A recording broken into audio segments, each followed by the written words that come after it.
Welcome, everyone. Episode 62 of Christian Geeks Rockcast. And once again, we're going to be talking to a mover and a shaker in the Christian music industry, or at least in our world of the Christian music industry. Yeah. Today, Britt and I are here, of course, and we have Randy Rose from MATW World. Good morning, guys. How you doing? Honored to be here. Honored to be here. And also with Rose. Yes. And other things. Sure. Too? Why not? Yeah. Why not? Just keep it going. Yeah. Why not? But I promise that we're not trying to take over Joel Walker's world of interviews, because we've never done two interviews in a row, but we figured that we had an opportunity, last time to do an interview, and then Randy and I had been chit-chatting on Messenger, and it was just like, let's go ahead and get this done because there's a Kickstarter campaign for the new album. Want to make sure that we get it rolling, get it out. So wonderful. Yeah, it's a good time to do it for sure. Yeah. Oh yeah. So so first of all, I'm just going to start off. Can you bring this hairdo back?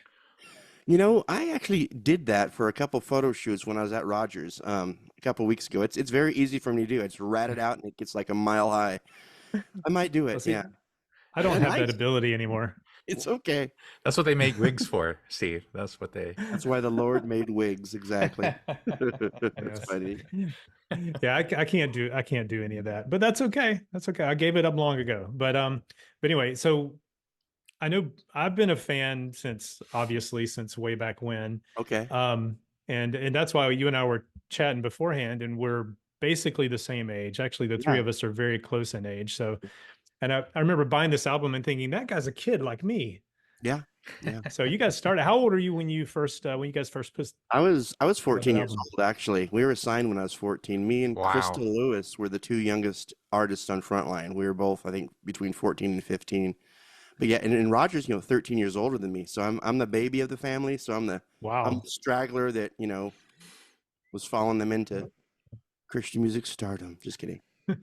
How many siblings do you have? Siblings between you two? No, just I'm the youngest, and I have Ray is my oldest brother. He's about a year older than Roger. So there's a 14-year difference and a 13-year difference, and then there's me. So I'm the baby. Oh yeah. Roger's the middle child, but only by a year, So was it like a situation where like Roger was going to go do something and your mom was like, take your little brother with you, sort of thing? I'm just kidding. No, actually, what the funny thing was? Roger, both my brothers were really cool as far as like teaching me music really, really early. So I was playing in bands with them as the drummer. I think I was like 8 years old. I mean, seriously, just a little tiny kid. So I learned it pretty early. I don't think I was too much of a pest, but yes, they were really sweet about taking me along with stuff. But no, it was never forced. It's like, Roger, you're starting a techno band. Take your brother Randy. Take your brother. take your brother with you to this record. Yeah. That's really cool. That's really cool. It is cool. And so you guys, early on, I mean, we actually did an episode a year or two ago on Flowers in the Rain, and we talked about the different sort of eras of MATW World, and then it was after Hope had come out, and at that point I realized, that you guys understand and recognize the eras, and it's a very big thing. But there's the techno, and then the hard rock, and then like psychedelic rock. I mean, what would you call the third era? Yeah. Power pop, psychedelic rock, Brit pop, sure. So what inspired out of the gate doing this sort of European with Roger doing the British accent and all that kind of stuff? Like, what was the influences there? Well, yeah, it was actually pretty cool. We were kind of you'd call it now an alternative rock band, kind of a wannabe undercover. Before that, we were, playing, Roger was on keyboards, but I was on real drums. We had Mike on guitar and bass. The original, MATW World group. But where we grew up in Orange County, California, I'm not sure where you guys are from, but in Orange County, California, there was a really popular station for alternative music called K-Rock, KROQ. And they're kind of world renowned for, breaking artists. They broke Oingo Boingo out there. They brought kind of Depeche Mode, into the quote unquote alternative mainstream. So hearing the Pet Shop Boys, the Smiths, like I said, Depeche Mode, all that early techno stuff, it was played regularly in Orange County, and it was like a cutting edge movement. And we thought we were able to kind of get into it, certainly with Christian music, because Christian music had a little bit of a progressive delay. It still kind of does. Yes. It's pretty much there, but certainly back then it was really kind of crazy to think about doing that. So that's honestly what made it more fun, to be honest with you. Roger has always been a songwriter, and I followed him, and shortly thereafter became a songwriter. So it wasn't a question of, doing music. It was a question of what style we were going to interpret this introduction into our band. And that techno thing, it was just the way to shake things up, I thought. It was the most creative way to express ourselves at that point. Yeah. It was definitely progressive for Christian music back then. Sure. And I know and I think Frontline was a great label to do that for, because they were breaking the mold from the very beginning, yeah. I think. Oh, they were a great label. They were a real record company. I mean, like, we stepped in from just being, recording artists in our garage basically, and they delivered us to a legitimate record deal, and it was really really neat. It was so cool. All the the label mates walking in and seeing Mark Farner, from all these bands, just legends, in there. It was really cool, very cool. Especially as a 14-year-old kid, it's just, I was awestruck, I can't imagine, because I mean, because I worked in the radio back in the day, and so all of you California, because we're in Georgia, we're in Atlanta, the Atlanta area, and I've talked about this again on previous podcasts, but being over on the East Coast, and I didn't really live close to Atlanta growing up. I lived kind of further south, but it's like that, with all the Frontline bands, all the Broken bands, like all of that stuff coming out of Southern California and even Northern California with the 77s and groups like that. It's like, it all seemed very foreign to me. And I eventually made it to Cornerstone, like in 1991, and saw all these bands I loved in person for the first time. And it was the biggest mind-blowing experience. Yeah, incredible. So yeah, I can imagine being right in the thick of that. Yeah. And I don't know. It was everywhere. It was absolutely everywhere. I mean, there were a lot of concerts to go to in that time. It was a big movement, like at Calvary Chapel, Costa Mesa. There was a cool rock concert every Saturday night. So we played there several times, and even the youth groups. We had Breakfast with Amy was playing there. Just a lot of awesome bands that were just right in that area. It's crazy. Britt? Oh, no, I was just going to say, for us, Steve and I have talked about this before, but for us in Georgia, not a lot of those bands that we knew about from California even came out to Georgia. Yeah. So there was this mystique about it, about, these bands and who they were. And, on the off chance somebody would roll through, I think it's a combination of reasons. Number one, it's probably so far. Number two, some of the churches in Georgia probably didn't support that style of music as much. Yeah, I get that.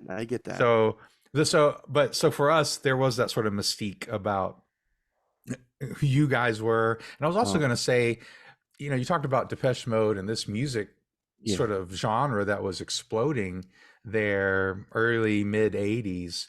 It was a really creative style of music. I was more the metalhead.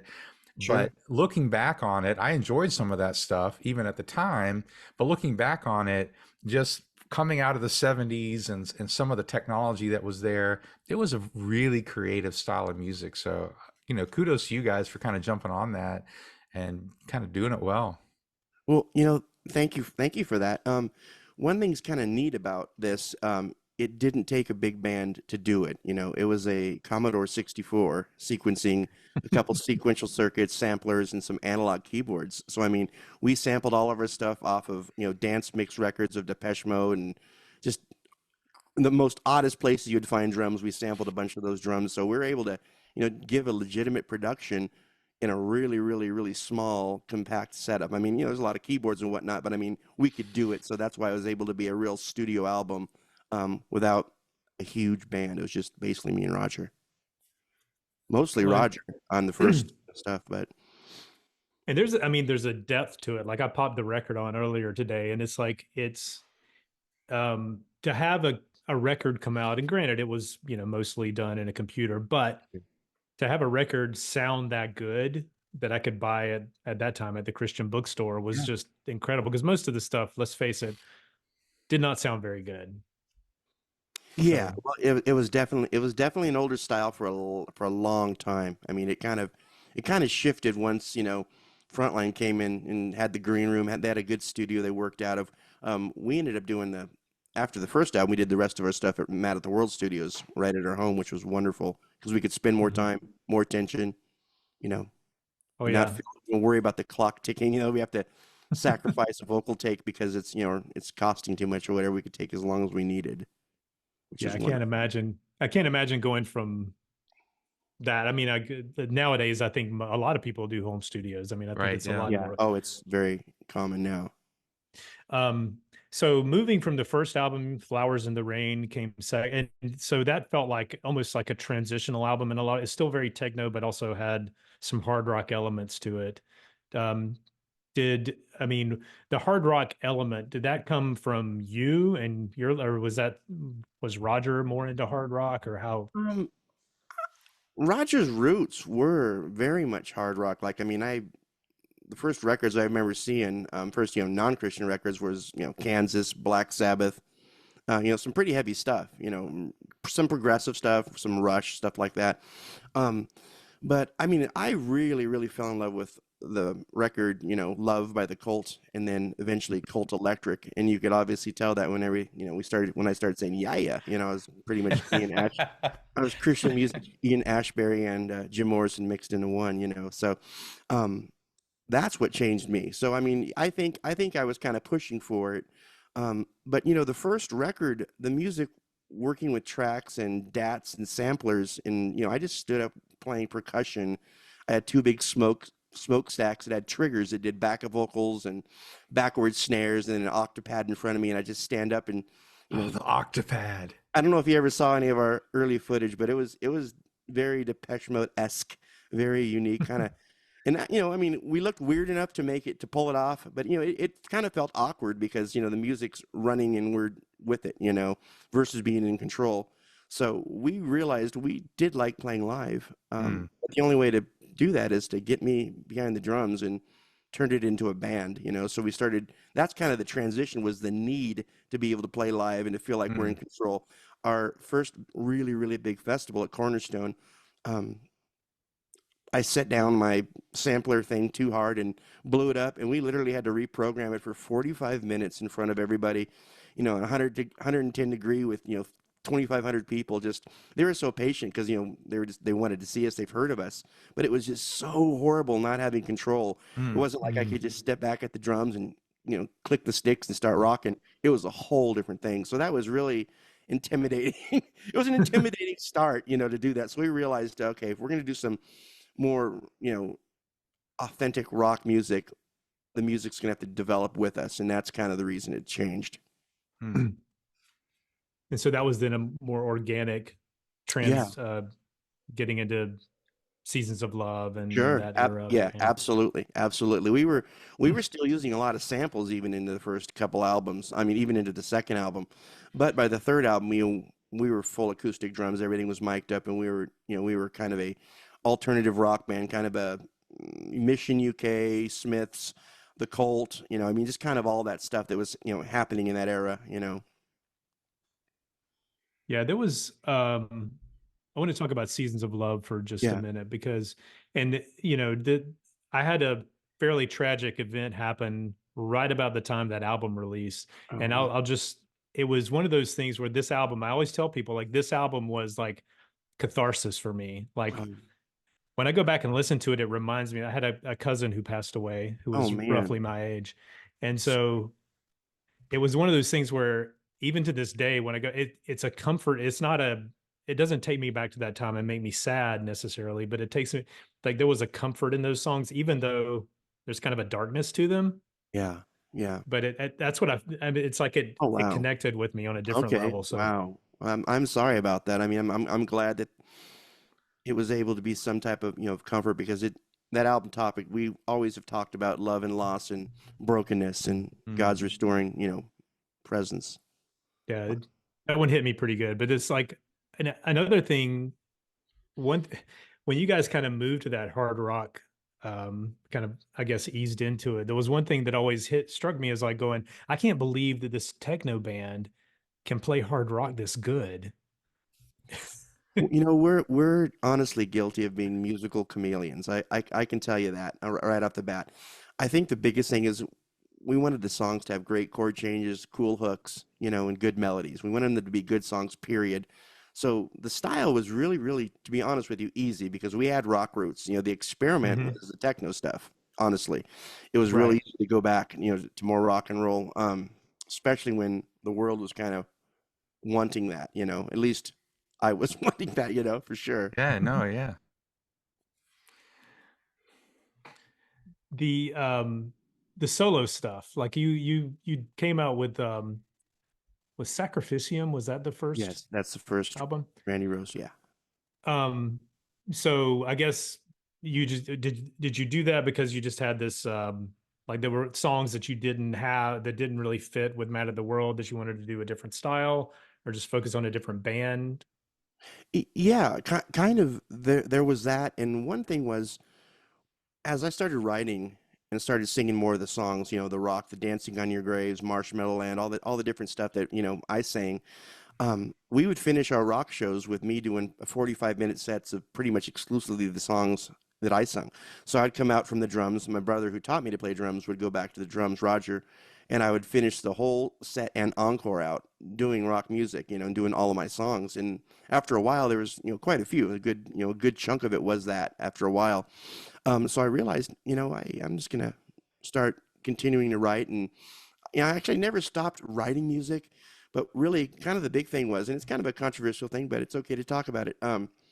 I was just blown away and shocked by the vocal style of you know Jim Morrison, and when Danzig came out, um, obviously I was Christian music's you know answer to Danzig, and I just absolutely loved the vocals. It was so cool. It was like Jim Morrison with a little bit of a rockabilly twang, just very dark, very serious. But the music was just you know like this metal, like this real slow, grungy metal. So it was very, very unique, and it was honestly super, super duper easy. My voice kind of naturally does that any which way, so it didn't take too much to kind of become that. And I realized, you know, hey, if I'm listening to this stuff and my friends are listening to this stuff and we're Christians and it feels kind of convicting, it's not something that I feel comfortable about owning. I mean, I swear I've broke the CD 10 million times. I don't own it anymore, of course, but you know, we do that. We buy a bunch of things and we realize, oh my goodness, I don't want this anymore, and you destroy it, you know, which is wild or whatever. I realized I wanted to be kind of an alternative to a real dark, heavy style of music, since it was just something that I did very easily. It was just I was kind of born to do that. So I mean that style of music. So you know the content was developed because people started coming to me that you know had ritual abuse and a lot of horrible satanic stuff that happened to them. So there were real accounts of that. So it's something that just kind of God brought to me, honestly. A very interesting way to get there, but I got there, you know. Well, for me, that was the era that I got into Mad at the World and Okay. because I was totally into the cult. I was totally into Jim Okay. Morrison. I mean, Okay. obviously the movie came out and that was a huge Yeah, that was a huge production. influence Yes. for me. And I mean, I Yeah. might have seen the movie, and I'm not proud of this, but I Yeah. was a Christian at the time, but I probably saw I that know. movie several times in the theater. Yeah. Oh yeah. And I was like you. I liked the sound of Danzig. And I Yeah. think I had like a single of what was that song, Mother, like one of the Mother. big Yeah. songs. Yep. But like you're saying, I didn't really feel comfortable buying whole albums, and there was sort of that Sure. satanic imagery in it. So that was around that time that even though I was a little more of a metalhead, in the sense of heavy metal, progressive metal, that I really enjoyed all that sound. And so that's when I kind of got into you guys. And when we did the album review and stuff on our podcast, I'm sorry, dancing on your grave or whatever, that's one of my favorite songs now. Oh wow. I knew about it, but one of the things we love about this podcast, at least for me, is we go back into some of these albums that we kind of knew about. And revisit them. Because Steve was more of a fan, especially of that early stuff, than me. And so, yeah, so I get to listen to them again with fresh ears. As you know, I was a musician, a songwriter, all that sort of stuff. So now I can listen to it as a a little older, with a little bit more sort of open-mindedness about Sure. some of A the maturity. styles. Yeah, Because back in absolutely. those days, you were like, "Oh, I'm a metalhead. I don't do Oh that," yeah, or it's whatever. very Um, fixated on the style. I totally get that. and I was probably more open than a lot of people, but still, still I had some of that. But so, just let you know, that song has become one of my Okay. one of Oh, my favorite songs thank to you. That's play. It's wonderful. it's a great. But anyway, so that was when I got into you guys, and Okay, makes sense. really some quality stuff. You guys are doing great. Thank you. That's awesome. Thank you so much. So so we moved into the rock, and I guess what Ferris Wheel was part of that sort of Yeah. rock era, and Through the Forest. Was it 3 albums that were kind of the Yeah, well, hard through rock? the forest, we were still very, very much kind of a rock band. When it Yeah. started getting to Ferris Wheel and Dreamland Cafe, that actually was an encounter of the band Jellyfish coming out and seeing them live. We saw Mm, them. They played Magic Mountain, which was just crazy. We saw them when they first came out, and it was just shocking how incredibly great that band was. And we grew up listening to the Beatles and Badfinger and Todd Rundgren, so the music style was something that was inspiring to us, and it was something that I don't even know if we ever could truly pull off because ours was kind of more of a '60s type of thing, psychedelic, whatever, kind mhm. of a mild psych pop type thing. But that band is what kind of pushed us over the edge, and I don't know if the rest of the world was ready for us, but the secular world was. That's awesome. Yeah, Jellyfish was really good. They had a lot of really good stuff. I remember, I think Tim Smith was a part of the band for a while, Yeah. and I remember I can't remember what other band he was in, but I saw him once at a festival here in Atlanta with his other band, but I can't remember. But that whole group of bands Yeah. was really good. So moving into, I guess, more recent, you guys have what inspired the sort of getting back on the bandwagon to start recording again, and starting with Hope, and like Our what kind comeback. of, Yeah. yes, the comeback. The comeback. Yeah, it started with me first because Roger didn't even like join Facebook till not even that long ago. He just wasn't his thing, and that's totally cool. I get that. Um, People started messaging me about wanting to hear my solo stuff again. So that's what brought on, Songs for the Ritually Abused and The Masquerade, which I just released a year ago. But Hmm. during this time, there was an element of fans that kept messaging me saying, "Is there ever going to be anything with Mad at the World again? Are you ever going to show up and do something?" It's been 30 years or whatever. It's been forever.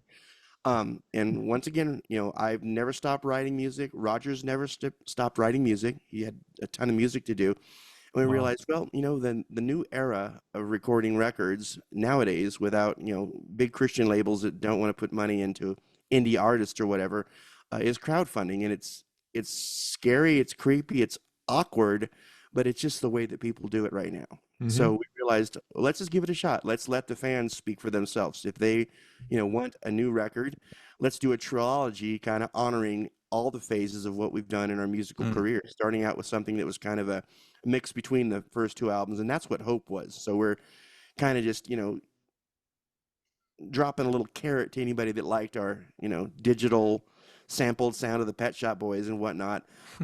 Still, it was maybe a little more live than the first album. It is definitely a combination of the first two, but that album was really cool. But it's also a really hard time in our life. The family had a lot of death and dying going around. It's been a just a dumpster fire of stuff, that's happening around it. So I was glad to even get that record out of. Mm.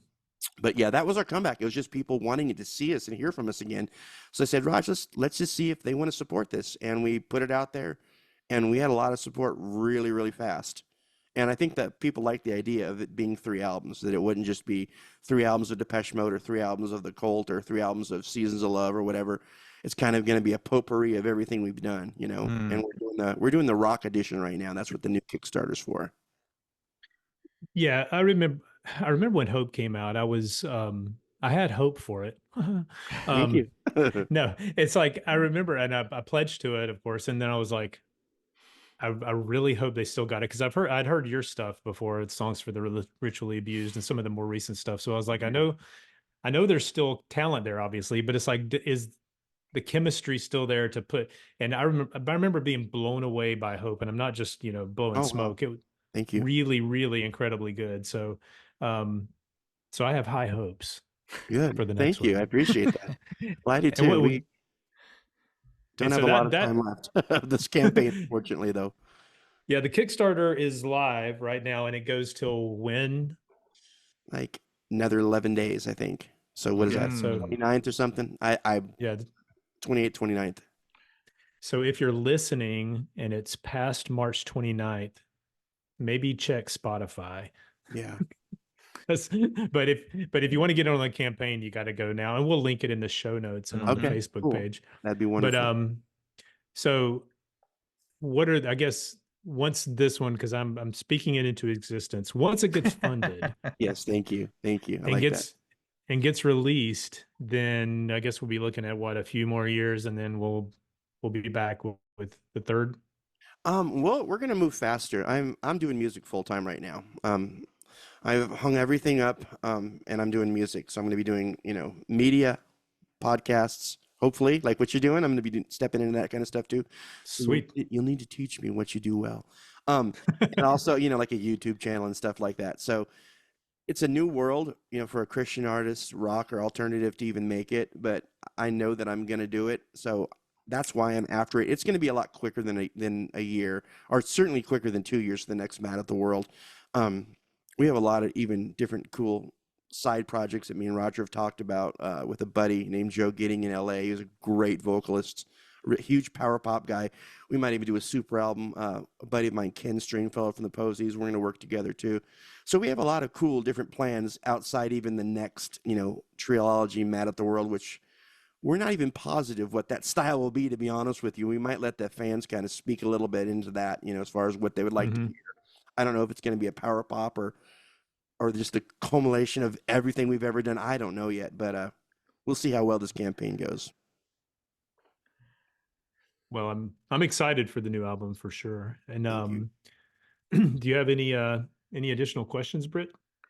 Well, no, I was just going to say our secret to great podcasting is having on great guests. That's our Oh, wow. secret. So Sorry I ruined it for you. No, I'm kidding. No, Just joking. no. I'm sure you'll do great. That's obviously we'll help in any way that we can, but That's cool. it's been a fun ride. I think I can speak for Steve when I say that. I think we've had a lot more go our way in the podcasting, putting this together, than we've originally thought. Well, that's wonderful. We didn't know who was going to listen, because Sure. we would just sit around and talk about 80s, Yeah, Christian rock. Yeah. And then we're like, Listening. what if we did a podcast about this?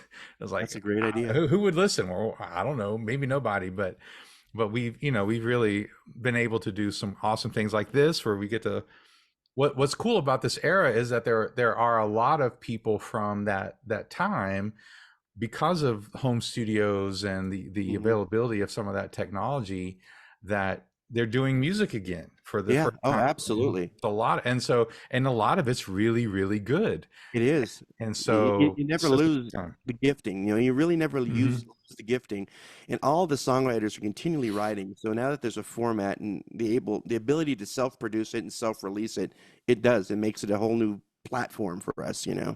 Yeah. So well, I look at ways that, like the way you guys are doing it, and the way a lot of other bands are doing it, and I won't even mention how many Kickstarters I've pledged to over the years, because when I go back and look at my history, it's a little embarrassing.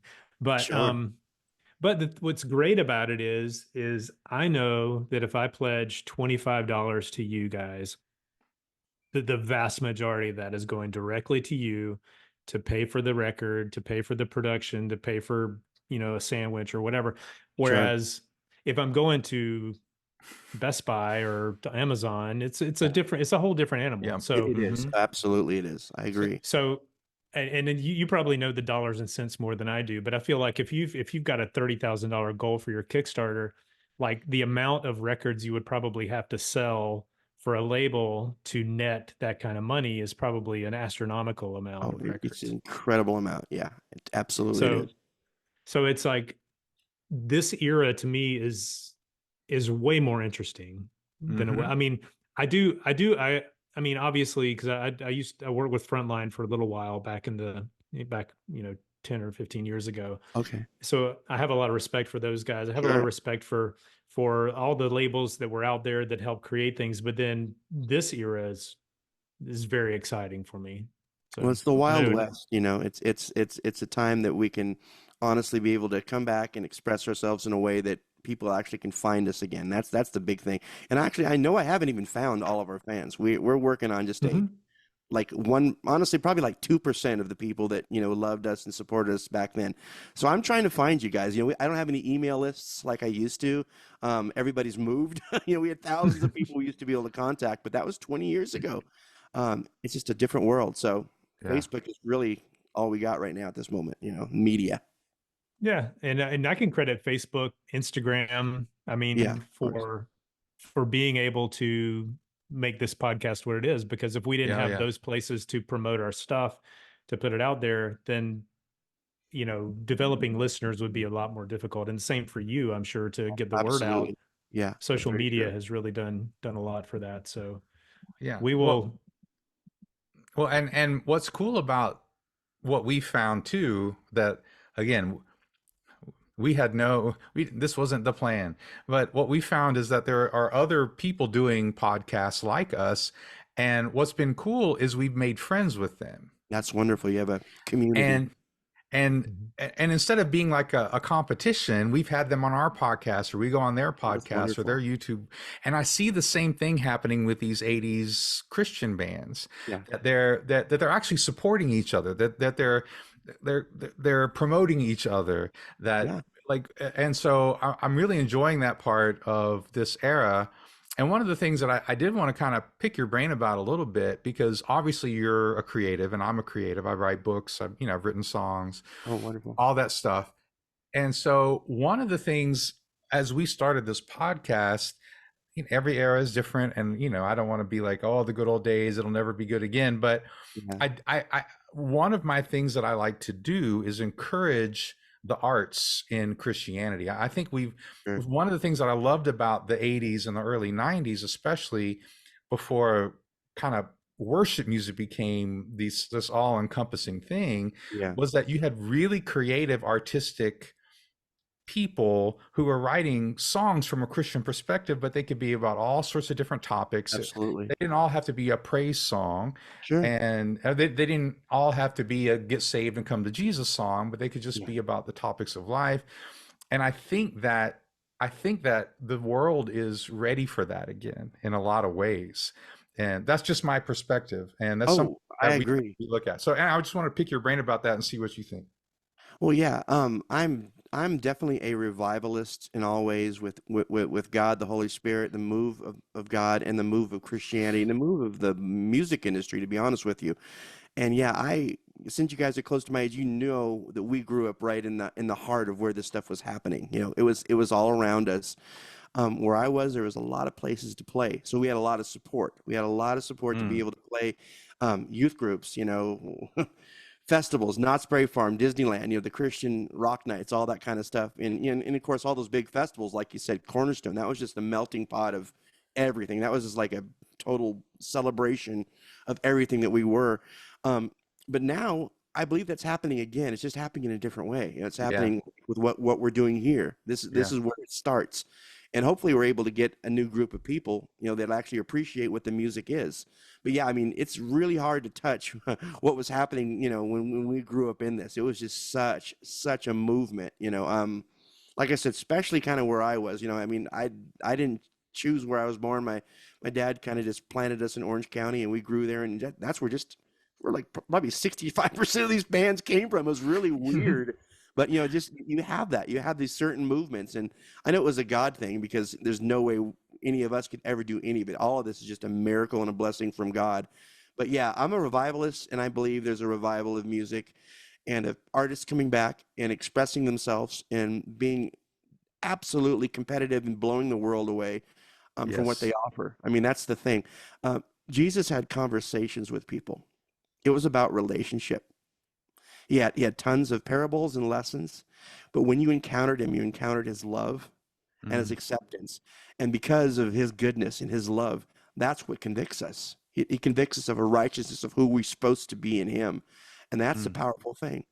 yeah. And we do that through our music. We do that by talking about topics that, are super scary and creepy, that a lot of people can't talk about, even on the radio. I mean, some of the stuff, like my songs, people ask me like, what on earth have you been through? Were you an ex-Satanist or whatever? How do you know this stuff? Um, it's the people that kept come to me, and it's just God has opened a door for the broken, and that's a big thing of my personal ministry. But yeah, I am thinking this is happening again, and I just want to write it out for everything I can. That's awesome. Well, we're here for it. Thank Yeah, you. me too. I appreciate you guys. Thank you very much. Absolutely. Well, I'm pretty much, I've exhausted my ability to ask questions. I'm completely I, exhausted. I'm kidding. I, I'm joking. it's the middle of the afternoon. I painted all weekend, so I'm exhausted. I'm just kidding. Has nothing to do with that. No, but I do want to encourage people to go to Kickstarter Yes. and pledge for this album, the new album. It's called. Love and Despair by Man of the World. It's our rock album. Yep. So check the show notes, check our Facebook page. We'll link to it wherever we can, and or just Google it, "Love and Despair" by Man of the World. I'm sure it'll pop up in your Google. Yeah. But yeah, get on it. Probably by the time this comes out, just a little over a week left before it's before the campaign is ended. But I have high hopes for it because you're halfway there basically, and 54% there, I believe. 54. That's Yeah. good. It was like 48 last I checked. Yeah, So it's getting there. It's getting there. in good shape. And again, if you haven't heard Hope, go listen to Hope by Man of the World, Yes. which was It's phenomenal album. Oh, their that's last cool. album that they did through Kickstarter. Incredible. And yeah, keep it up, guys.